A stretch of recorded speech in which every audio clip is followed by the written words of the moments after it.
Open the lock and lift the top, locking it in place.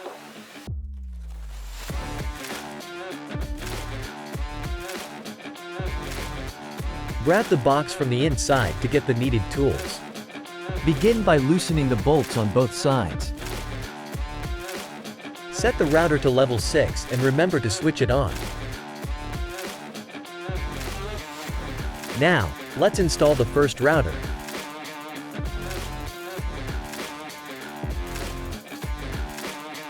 Rotate it to your desired angle, making sure the metal bracket doesn't sit on the black rubber. Secure it in place by tightening the new bolts. Even out the screw lengths by gently tightening them. Grab a 13mm socket and use a torque wrench set to 4 Nm. With the wrench, start tightening the screws until you feel a distinct click. Tighten a bit more, beginning with the top screws. Finally, lock the nut in place with a 13mm wrench. Push the top router forward to install the second one. Adjust the nuts until they reach the left part of the bracket. Loosen the longer bolts to open the bracket. Set up the second router to level 6 and turn it on using the switch. Install the second router and tighten the bolts. Keep the bolts as even as possible on both sides. Do the final tightening with the torque wrench to 4 Nm. Now, open the small box and retrieve the tools. Install the bit securely. Tighten the adapter on the bit to allow movement while keeping the adapter in place. Use the template to determine the bit's position. Push the lock in place and adjust bit. Once adjusted, tighten it completely. Ensure the bit is secure and use the template once more to verify. Attach the 3/8 collar and center the bit.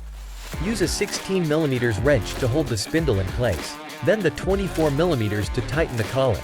Leave it loosen enough to allow vertical movement. Align the template without touching the bolts, lift the bit slightly, and ensure free movement. Once achieved, hold it in place and fully tighten the collet.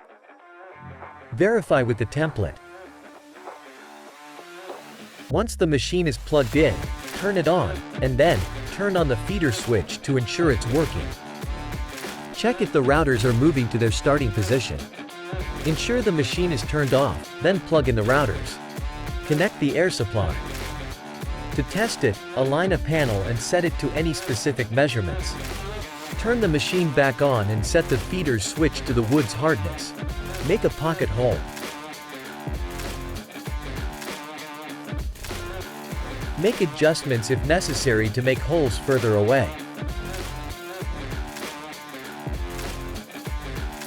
Try again to make another pocket hole after adjustments.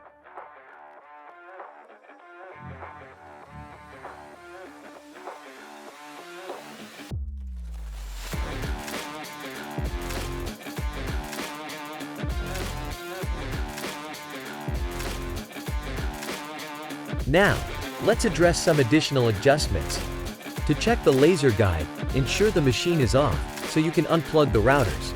Disconnect the air supply. Turn on the machine and the laser switch. Select a specific measurement and confirm that the bit matches the number on the fence. Move the fence of the opposite side to the same measurement and check if the laser matches. Loosen the guide, make adjustments until it reaches the desired measurement, and then tighten it back up. Then, measure it again to check if it's at the intended measurement. Turn the feeder switch on to set the routers to their start position. Then with a panel check if the laser matches the measurement of the fence stock.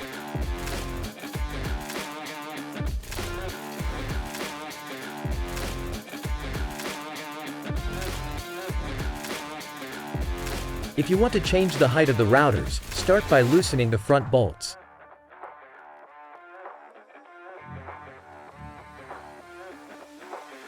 Then, the back bolts. Adjust the top bolts.